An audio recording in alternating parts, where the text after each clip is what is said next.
guy get inside, it means nothing at that point. 100%. This bout is brought to you by Commercial Cleaning. And introducing first, fighting out of our blue corner with an MMA record of 4 wins and 8 losses, an independent fighter by way of Massillon, Ohio. It's Malcolm the Hitman Jackson! And introducing his opponent, fighting out of our red corner with an MMA record of 3 wins, 5 losses, and 1 draw. Training out of the Center for Traditional Martial Arts by way of Fountain, Ohio. You love the Kameron Smith!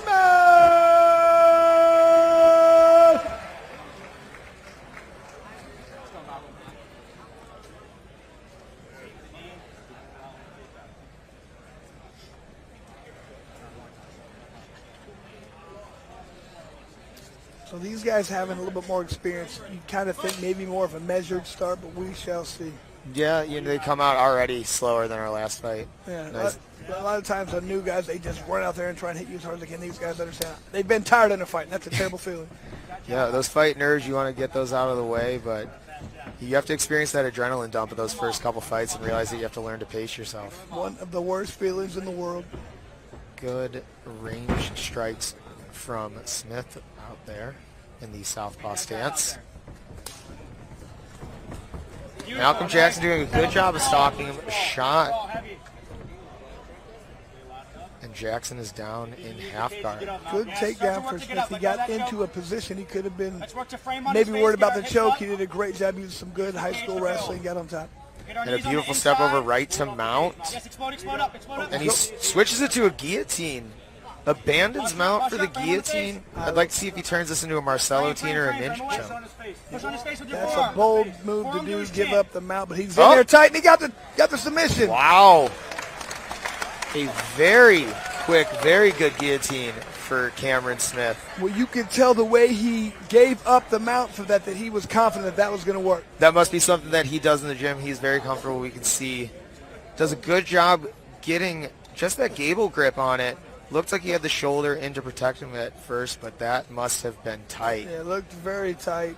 I mean, thought Malcolm might be able to put his forearm against the throat and push off, but I think it just closed up too quickly. And a great win, 4th amateur win for Kameron Smith there. And they are tending to Malcolm in the cage right now, but a very happy Kameron Smith. Once again, we talked about improving, getting better. I haven't seen too many of those other fights, but he looked to me there. He seemed very confident, very controlled, got a very good takedown. A dominant position, but he knew what he was trying to do. He was trying to get that submission. As soon as he got it locked up, he'll give up the mount. And he didn't rush it. I think that's the most important part.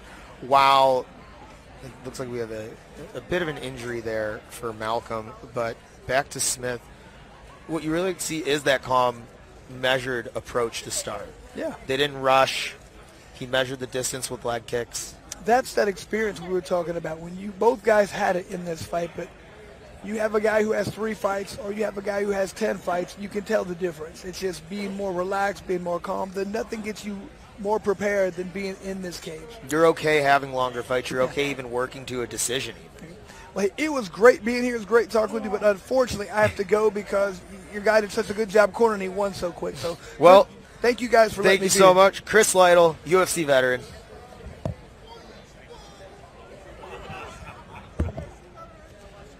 And I am back with my partner, the best dressed corner by far. Oh, I don't know, Nikolai. You and me I would say we're the best looking guys here. I didn't have the suit and tie to be walking out with anyone. But a very fun third fight. Obviously not the result that you were hoping for, but what did you see from Cam that maybe impressed you?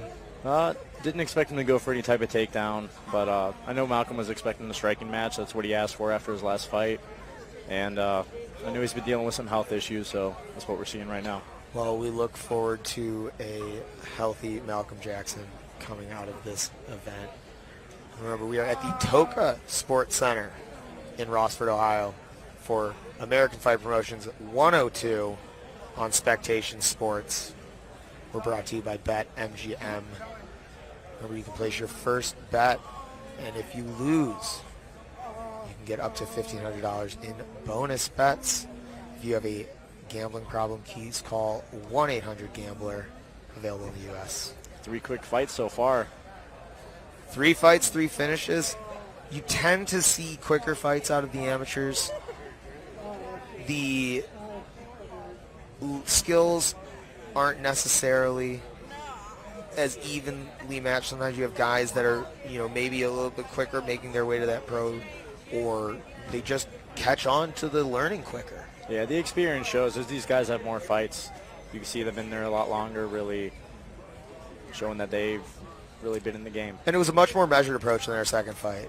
They came out, they looked, they measured the distance, a lot of low kicks, a lot of feints, and then kind of a blitzing led to the takedown. A good sprawl to start. Great. And he was able to suck that legging, step over immediately to mount. Yeah. And you see the difference because Malcolm Jackson, this is a 13th amateur fight. Amazing for an amateur. Yeah. You don't want to spend too long as an amateur, but obviously you want to get enough experience where if you do make that step to the professional ranks, you've experienced submissions, you've experienced knockouts, whether that's getting hurt, getting dropped, even taking a loss, or 2 or 3 or 4. The record resets. You know yourself. You had your first fight, 18 years old. You lost. You took some time off. You learned jiu-jitsu. You improved your boxing. You improved your striking. And here you are rattling off a 5-fight win streak. Yep, I'm going to keep it going too. Yeah. Until I make the set myself. Yeah. But I know a lot of these guys, sometimes they rush it just to go pro. But my advice is always just no need to rush. Get everything in order, and then, like you said, it resets. Yeah. So you're at 0-0, and then you can be great from there. And we have a great night of fights for you tonight. We're headlined by Robert Gidron and Dylan Budka at 185 pounds. Malcolm Jackson back on his feet, getting some help out of the cage. Looks like a rib, potentially. He's also limping. You did say he was dealing with some health issues prior. Yeah, there was a lot of heavy pressure. We do hope for a speedy recovery from Malcolm Jackson. And maybe he'll jump back out there. We'll have Eddie Saunders to make it official.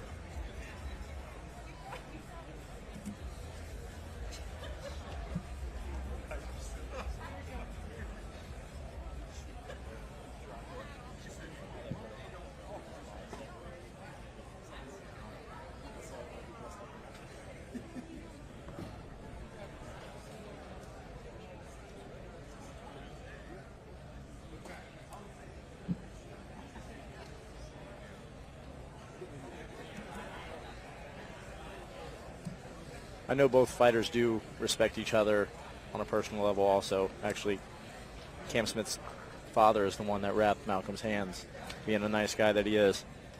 MMA at the end of the day is a sport where, for lack of a better term, it is pretty incestual. We all know each other. We all have either cross-trained, we're familiar with the gyms, we're on the Ohio scene, and we all know each other in some way or another. Yeah, what I always tell people is you can be friends before and after, but during it's a different story.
be well-rounded. I mean, we've been training all year for this.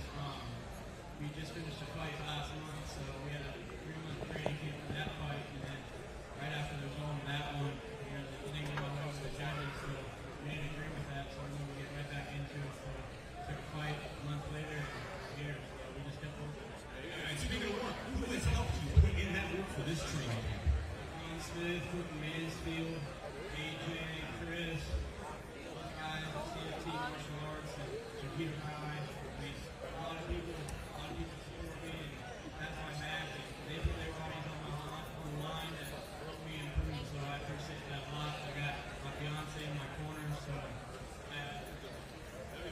Well, we appreciate you. Let's put your hands together for our winner, Kameron Smith. I like how each fighter is representing the Mark Coleman energy drink. Yeah, the Brawl Energy, one of our sponsors for tonight. I've actually had it too. It's not a bad drink. So if you haven't, anybody hasn't tried it yet, I recommend. And we're going to take a quick intermission now, about 10 minutes, before we get back to the amateur action with Mark Acosta and Aaron Mock. That is at 125 pounds. Or sorry, excuse me, a quick typo. That will be at 175. Oh, so we got some welterweight, or is that a catch weight there? Appears to be a catch, maybe technically middleweight, but 174, 172 and a half. We have our leader, David Yaney, into the cage.